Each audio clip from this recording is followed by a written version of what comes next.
And one of the things about the chess player that I absolutely love, and it's kind of like a love-hate relationship, to be honest with you, is they will be the ones that once you give an answer, they will say, so then what's next? You give an answer. So once that's done, what's next? And if you don't have an answer, don't worry. Guess what? They gave you an opportunity. They will tell you what the next 3 steps should be. Welcome to MetaGagement, the HR show that dives deep into the heart of employee engagement and workplace culture. Your hosts, Ann Scottlin and Dr. Lyman Montgomery, bring you a groundbreaking show that explores innovative strategies and insights to transform and elevate your organization's HR practices. Dr. Montgomery is an employee engagement expert and best-selling author, while Ann Scottlin is an acclaimed business consultant and podcaster. Together, they will unpack the complexities of modern HR challenges and reveal innovative solutions that can be immediately applied to your workplace. Please welcome Ann Scottlin and Dr. Lyman Montgomery. Hi, welcome back to MetaGagement-HR, the show where we are helping make the possible probable for you, the HR expert, for you, the HR leader. Good morning, Lyman. Good afternoon. Good morning. Afternoon, wherever you're watching this. It's morning somewhere. There you go. So glad to see you here today. And Likewise. How's your weekend been? It was actually wonderful. Absolutely fantastic. Nice. Very good. I know it's, I think I mentioned this morning when we were on another recording that we have some rescued mice, which is probably like the funniest thing I've ever said. And that fell out of a nest in the garage and couldn't fix it. And so, what do you do? Well, I know the practical thing to do, but that's not us. So we're bottle feeding a couple of mice. Like, honor life where you find it, right? Until time determines otherwise. So yeah, that's been the crazy. I'm on the opposite extreme. Matter of fact, I got an exterminator coming because we have this little mouse that is terrorizing my wife, and so God bless you. You're trying to take care of the poor mice, and we trying to get rid of the mouse. Well, now, if it leaves, hey, fine. We just don't want it in the house.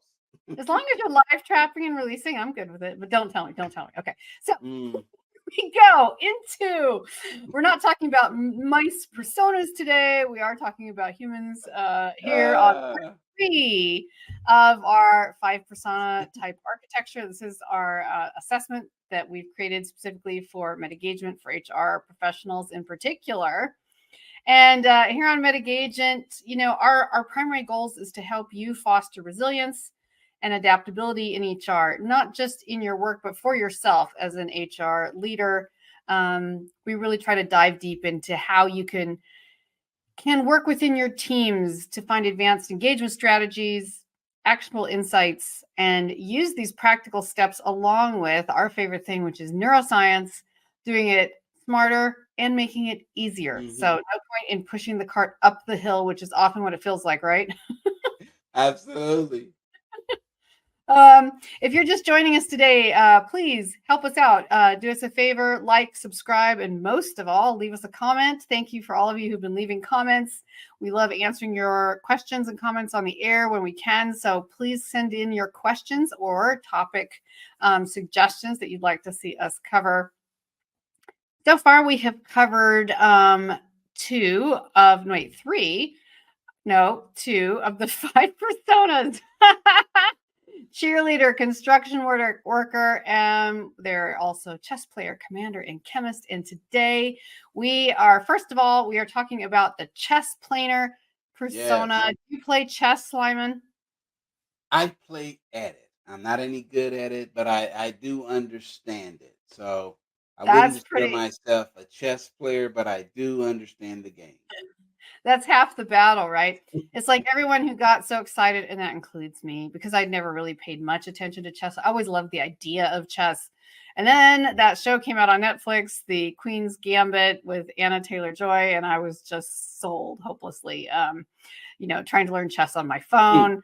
My husband did a cool thing. He went out and bought us a chessboard because he's decent at it, and I want to learn. He bought an electronic chessboard that helps teach you how to make the moves. So you have it out, you lay it out, and it will like blink. You can turn on different levels of support or no support, or it can give you clues. So it's really kind of fun, but still a board. Like you're not just playing online, which I know is fun, but I love the idea of sitting in a chair with pieces. Like that's pretty awesome. And so one of the personas in our architecture, in our 5 persona types, is the chess player. How do you define the chess player, Lyman? When you think of the chess player is that strategic, analytical. This person will excel at meticulous types of work. They love the next step. These are the type of people, if you're having a conversation, my wife, for example, is a chess player, where in her conversations, she's probably 2, 3, 4 moves ahead of you. These folks love to anticipate the next step. And so oftentimes when you're in a conversation with a person who has a chess player persona, they will ask very deep analytical questions. But then by the time you start answering them, they've already moved on. So they approach a problem with a very calculating mindset, and they want to ensure that every single move serves a purpose. So they don't like to waste a lot of time. So they like short, cryptic answers. Is that what you're saying? Because they're formulating their next move. So people that tend to be interrogators, detectives, attorneys, investigators, auditors, generally have a chess player persona because they have to anticipate the next move. And so they're not the type that's very transactional. You have some people tell me what to do, and then they sort of sit there and cross their arms and say, well, I was waiting for you to tell me the next step. The chess player, they're 3, 4, 5 moves ahead of you. And that's fun for them. Which is what we highlighted last week too, is it's something that comes naturally. Now, what makes our assessment a little different from traditional assessments, which is overall personalities, which also have a lot of validity, a lot of helpful points. But ours is about the persona that you bring into your workplace specifically. As we talked about last time, Michael Jackson seemed like this very gregarious, outgoing, popular person, but actually behind the scenes, he was quiet and shy and a very different person. So what is the persona you bring to work? And at home, you might be just, you might be a lazy bones, like let everyone else figure out the problem. I don't care where we go on vacation. Someone just plan the trip. But at work, you might be like, this is how we need to do it. And this is how we need to do it in a certain order. So what we're going to do today is we're going to jump into some of our scenarios that we like to present for you and talk about HR problems and solutions that are often facilitated by the chess player type. And the first problem we're going to talk about is a need for strategic integration of diversity, equity, inclusion programs. This is a real life issue that a lot of people are facing. And we already talked about that today. Actually, we did a workshop earlier today, a live workshop, and we talked a little bit in one of our examples how implementing DEI can be challenging and how we bring some tools and techniques to help make that easier based on creating balance and alignment in your staff. But when you need to implement this program, when you're uncertain how to embed DEI into your current operations, what might the chess player do for you? Exactly. So the first thing the chess player is going to do is analyze the status within the company of your particular program, in this case, DEI. So they want to identify what are the gaps, what are potential areas of concerns, so that they can create a strategy for improvement. And so they will spend a lot of time gathering information, conducting interviews, surveys. They will try to get a pulse of the organization, and they will literally map out, based on the information that they receive, a strategy. Oftentimes, they will take that strategy and break it into phases. So they might say, well, the pre-phase is gather all the information. We're going to conduct research for the next 3 days. We're going to analyze it and it's very detailed. They will literally present a calendar and you can literally track every single step. And God forbid if they forget something, they will go back and say, well, wait a minute. There are 3 steps here. There's probably 2 sub steps to every step because they do not want to forget or leave out anything. And so they will present oftentimes very complex plans that you have to be careful. Sometimes have to say, okay, do we need to be this detailed? And in their mind, the answer is yes. Because remember, they want to make sure that every single step is accounted for because in their mind, they're literally thinking, what's the next step? And as soon as they get done with phase 1, they're on to phase 2. And part of that super attention to detail or making, very detailed plans and detailed steps comes from the other part they've already done, which we mentioned, which is identifying the gaps, identifying the areas for improvement, and especially gathering data from those employee demographics, gathering feedback. Because if you have a team of 50, but one person is feeling completely unheard and unincluded in that DEI conversation, it can still make the cart wobble. So they're like, yes, we need to have 1 day of this workshop on XYZ because we know that Jennifer needs to have this conversation. And I know it seems like a lot to make everybody go, but this is part of what is addressing the whole. So again, you have to weigh your choices and how to implement, but if you ask them to take stock, they will take stock. Yeah, because the thing that they don't want to do is rework. So they'd rather invest heavy on the front end so that by the time they get to the finish line, they're done. They're done with that project. They filed it away. They put it on a bookshelf and they're on to the next one. And so that's why it's very important for them to make sure that it's done correctly the first time. And one of the things about the chess player that I absolutely love, and it's kind of like a love-hate relationship, to be honest with you, is they will be the ones that once you give an answer, they will say, so then what's next? You give an answer. So once that's done, what's next? And if you don't have an answer, don't worry. Guess what? They gave you an opportunity. They will tell you what the next 3 steps should be. And they will say things like this.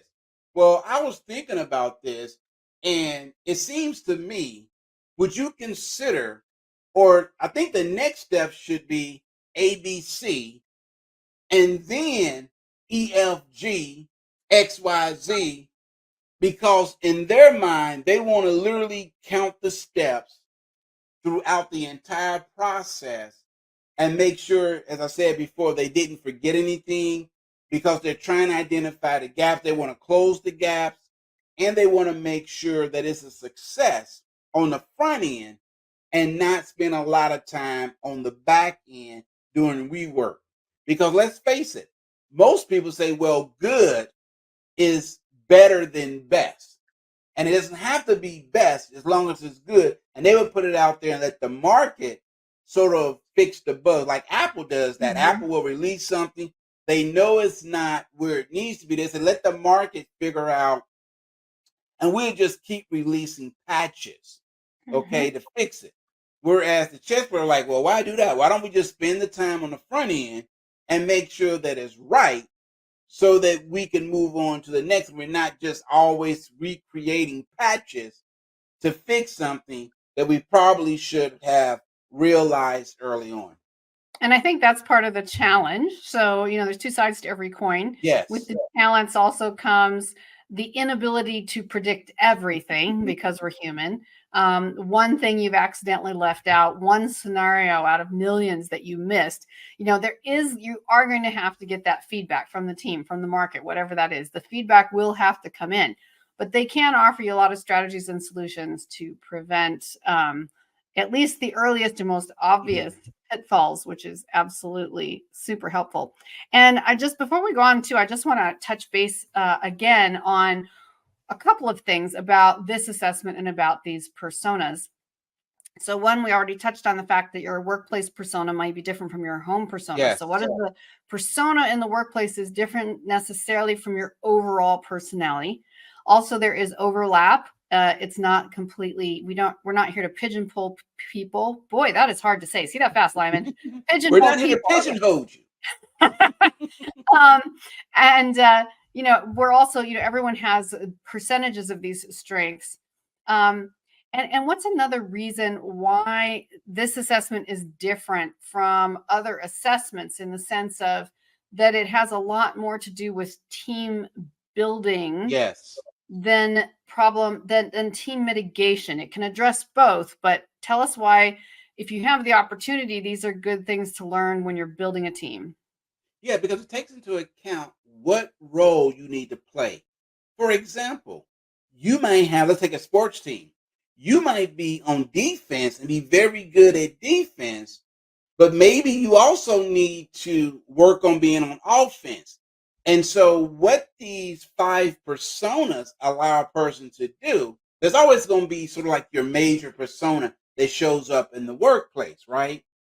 But also you're able to say, well, wait a minute. I know that primarily I'm a cheerleader. I'm always encouraging. I'm an influencer. So that cheerleader is also might be very good at winning trust, and they'll be a good commander.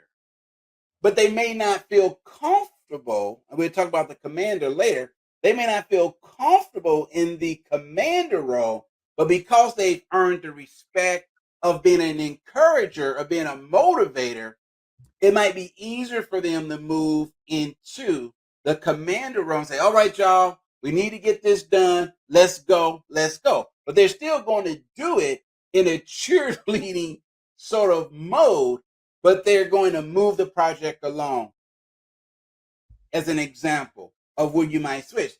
Conversely, you may have someone whose natural strength might be, let's say, the construction worker, where they just, worker bee, they want to get things done, get their hands dirty, and they understand the ins and outs because they've been there, they've worked on the line, they've worked on the engine, and now they may have to move into the chess player and saying, okay, because we've done this before, it makes sense that we also troubleshoot this and go to the next level because they're intimately involved with the particular project. They've been in the dirt, they've been in the sand, they know the inner workings of it probably better than anyone from a hands-on perspective.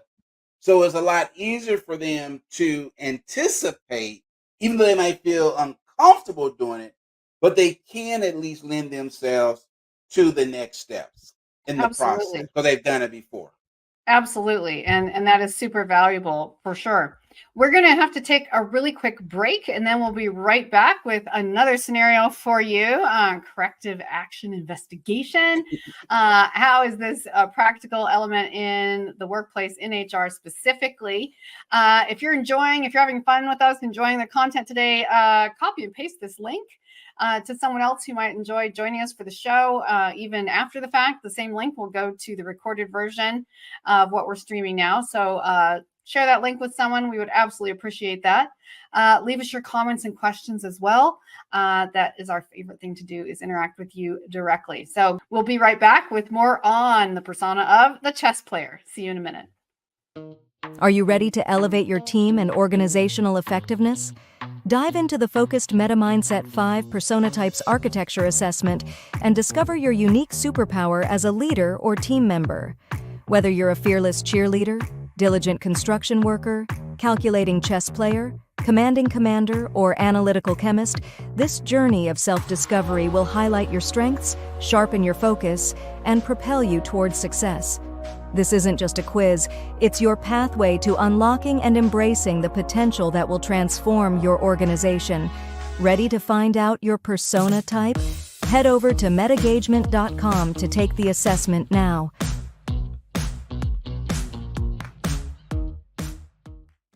Welcome back to MetaGagement, part 2 of today. We're having a great time here talking about the chess player persona in our 5 persona assessment on about your team, whether you're the cheerleader, whether you are the commander, whether you're the construction worker, the chess player, and so on. How do you manifest in your workplace? It may not be how you manifest everywhere. It may not be how you are at home, but what is that primary hat that you wear in the workplace that fits the best? And I'm here, as always, with Dr. Lyman Montgomery. We're talking about the chess player, and we're going to jump into this next scenario, which is about a corrective action and a corrective action investigation. So I'm going to outline the problem briefly. So 1, there could be a significant drop in your team performance and productivity. And this is being brought to your attention, and you are asked to identify and fix the problem. Easier said than done sometimes. And what you realize is that you're going to have to, you need to identify and address those root causes. We just use the root causes in everyday conversation. We forget that, it comes from nature, from roots. My husband, one of his hobbies is viticulture. He loves the process of growing grapes, making wine, all of that. And I don't know if you've ever been on a wine tasting or a wine tour, and you get the tour of the vineyard and how it works and how important it is that the roots are healthy and that they don't have any bad bacteria or usually it's more viruses, things like that, growing on the roots. Tubers, you don't want any bad stuff growing on the roots. Are they getting enough water? Are they getting too much water? And then you have hybrids. You're attaching one kind of vineyard stock to a different plant root. So you might have a traditional cab root for your grapes, and you're attaching something that is a different kind of grape. So I am not the viticulture specialist, obviously, but this is what it goes back to, the root causes, because you're going to get what you put together in the roots. Whatever the root situation is, that is how the plant is going to be healthy and grow. So how does the chess player come into this, and why would you want your chess player and your team to take a look at this? Yeah, you bring up a very good analogy. Too often, people look at the leaves, they look at the branches, and they forget to look at the root, look at the soil. What's nurturing this? What's creating this environment? And going to this example, maybe there's someone on the team that their productivity has dropped off. Maybe there's a behavior issue where you have someone that's really more of a lightning rod on the string. They're contentious. They're hard to get along with. They're confrontational, and it's creating a disruption within the team. Well, if you are, let's say, the HR person and your persona is that of a chess player, and you've been asked to do an investigation to come up with some type of corrective action. Other words, how do we fix this problem? Well, the first thing you need to do is to investigate what the problem is. So the chess player will take a very thorough look. It will interview in the folks. It will do a deep dive into how long this has been going on. They look at the duration, the frequency, how often does this occur? How long has it been going on? When did you first notice this? So they will ask a lot of questions to try to get to the root cause. They will practice what's known as an example, an investigative tool known as the 5 whys. So you give an answer and say, well, why do you think that happened? You give an answer. Well, what do you think led to that? You answer that question. So they would try to go at least 5 questions deep or 5 answers deep to try to get to the root cause. They understand the first 2 or 3 are going to be very surface level answers. So for every answer a person gives, they will ask the question either, why do you think this happened? Why do you think that was a cause? To try to get to what's the underlying root cause of the problem. This is Once like they've done, yes. if you've ever had the privilege and opportunity to do some professional therapy, but this is like the psychology of the problem, right? Yes. And that it's reverse engineering. It's getting your answer by working from the outside in. So finding what is someone's core root, whether that's in a depression or an addiction or whatever that might happen to be, or a loss, right? Working your way back is, well, what made that happen? What made you believe Yeah. that? What made that happen first? So it's just, I call it the psychology of the problem. Right. The root Because cause. it's unpacking or it's removing those layers and Mhm. causing the person to go deep. Sometimes they will interchange think with feel. They would say, well, how do you feel about what happened? They get an answer. Well, I feel sad. Well, what's causing you to feel sad? Well, I didn't like what John said to me. Well, what did John say to you? Well, John called me an idiot. And this is, well, how long has this been going on? Well, John been, playing kind of ragging on me for the last 6 months. I'm just fed up with it. So what have you done? Well, I've kind of internalized, really do anything about it. Okay. Because you haven't done anything about it, could this be the reason why you feel sad? Well, Mhm. that's part of it. So you can kind of see where in this role play, the chess player begins to unpack, but then he's kind of leading the person to understand what's the next step in unpacking until they feel they've reached the bottom and uncovered the real cause of the problem. And so sometimes the real cause of the problem has nothing to do with the team. The real cause of the problem might be, to be honest with you, I've never taken up for myself. And when John called me an idiot, it reminded me of my brother who used to pick on me. Now we've gone from what happened at work. We're all the way back to childhood. Mhm. And the person is basically, it's the cumulative effect of not standing up for oneself, feeling pressure, feeling bullied, till they finally, like a pressure cooker, reach that level they're ready to explode. And that's why they kind of went off on John and Mhm. now got in trouble because they called John everything outside of John's name. And this is where, an internal coaching, counseling, Yes. psychiatry can be very useful within the business place. And I use it here as an example of how we're diagnosing a more general problem, but it goes even beyond because humans create human problems. So Yes. whatever is the sort of the similar psychology to just being an individual human is going to be similar in the problem. And what is really great for the chess player is that, as we always talk about, finding ways to do things with ease. This is fun. This is Yes. so satisfying for the chess player. You don't understand. Now, if you're a cheerleader or a construction worker, this might sound like agony to you, like Oh, sitting yes. down with someone and interrogating them, and like the whole approach. To the chess player, it's like, I'm going to be at ease because this is delightful. I love doing this. I love finding the problem. And me being at ease is going to make the other person more at ease, which is going to make them open up more than if I'm like trying to, stuff a square peg into a round hole kind of Mm-hmm. concept. Mm-hmm. So this is why having the person who has this natural gift is going to be so much more effective. And Right. as the HR professional, and maybe in your case, maybe there's only one of you in your company, which is even tougher. But remember, you also have these people on your teams already. And there's ways to Yes. do team problem solving and other things where you ask a particular person to head up that breakout group or that team discussion because this is the kind of challenge you're facing, and they're going to have a natural ability to do it with ease. Yeah. And the chess player may break that interview into 2 or 3 segments. Mhm. They might deal with what's going on at work in one setting. Then they may come back and say, in our next meeting, let's talk about your home environment. Could there be things at home causing this? Because they need that time also to digest and come up with the next set of questions. Mhm. Mhm. Eventually, let's say after the second or third interview, they've really unpacked everything. They identified the problem is the person had low self-esteem, lacked confidence, and just really fed up with being bullied.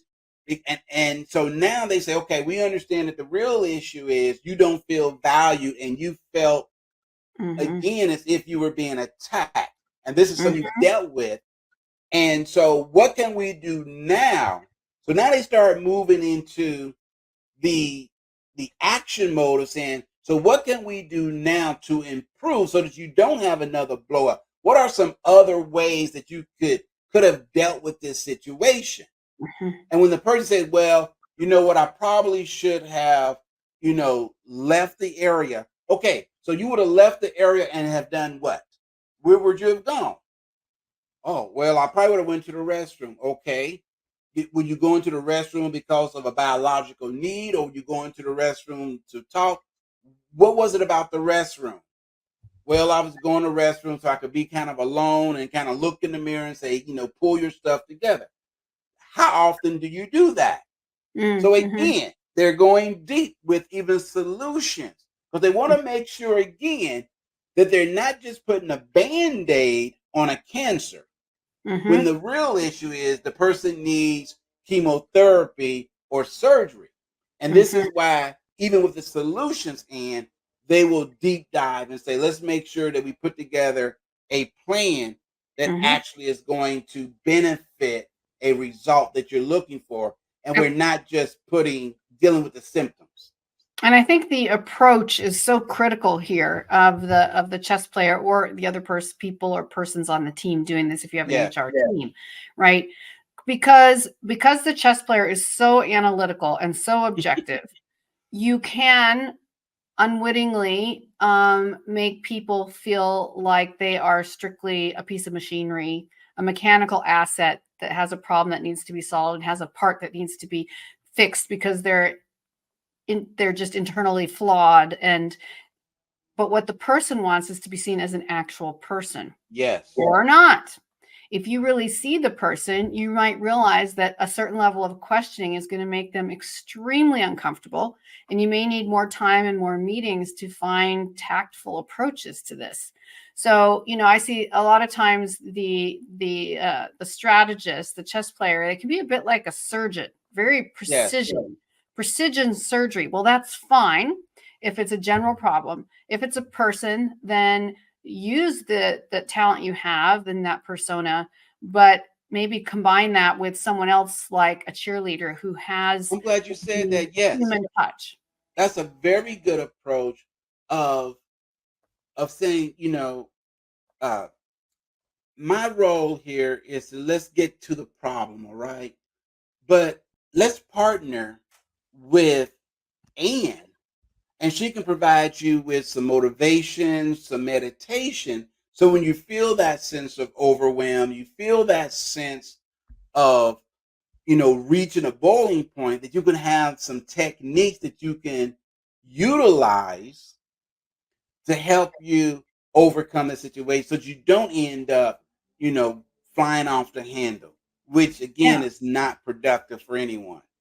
Right. And also just to helping the person understand that they are not the problem. It's not that they're inherently flawed in some way. Like, can't you just get your act together? Right. It's not that they're the inherent problem. It's that we're here to support you in finding a solution, because when you're at your best, the company's at their best, we all have more fun at work. There's less confrontation in meetings. So, how can we, it's about alignment, our favorite word here at MetaGagement. It's absolutely about alignment. So how can we bring your needs and challenges into alignment with the team, into alignment with whatever challenge we're facing, so that we can make this more full of ease for everyone and you? So we're not solving you as a problem. We're saying, how can we find, and granted, alignment can mean compromise. You can't go in two opposite directions all the time and ever find alignment. And as we always say, you don't have to always be in formal agreement that you agree exactly about how something is going to proceed, but you can be in alignment and at least find a way to move in the same direction. Because if you're not, your car ain't going nowhere. That's a very good point. And that's why I like what you said as far as the alignment piece is, I would not necessarily put a commander as the lead investigator, because the commander could come off like this. Listen, you went off on John. We're not going to have it. It's against policy. I got to write you up for it. Don't let it happen again. Any questions? No, bye. Sign this. Right? No, it's true. And this is where it's even fun finding and exploring ways to do this, and finding parts of people in your team even aspects of yourself that can take these things into consideration and make it more of a positive experience for everyone. Yeah. And so, wow, our time has flown. We are already at the end, as always seems to happen to us, Lyman, because we just have so much fun and get going, and then like, oh no, we have to put on the brakes already. But it's a good problem to have. So, Yes. excuse me. We want to thank everyone for joining us here today. We hope you took away some value with what we discussed about the persona of the chess player and where those people who have that strong persona can be useful in your team, in your situation, solving problems, dealing with people from an HR perspective.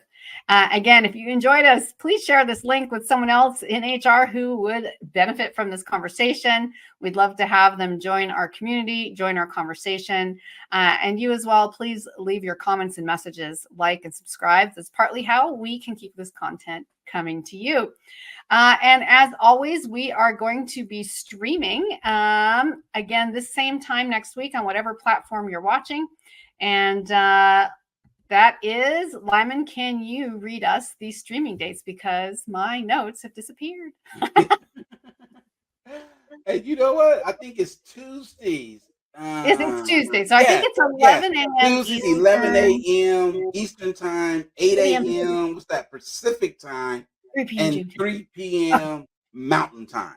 No, GMT. GMT, sorry. UK time. Okay, cool. I just want to make sure because this is a new time slot. And thank you for bearing with us as we transition, but no, my keyboard has frozen, so I cannot. Yes, so 11 a.m. Eastern Standard Time, 8 p.m. Pacific Standard Time. There you go. And for our friends across the pond, 3 p.m. GMT.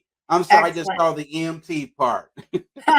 And if you can't watch us live stream, you can always watch the same link, which you can find on your socials, LinkedIn, etc. Or this link that you have right now. You can always share that. It can always be watched afterwards.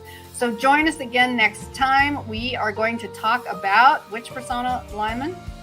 Ooh, the commander. Yeah. Yes. We're going to talk about the commander. You're going to enjoy this one. The commander isn't always the top dog. Let's see how that works. We'll see you next time. Thanks for coming by. Take care. Bye-bye.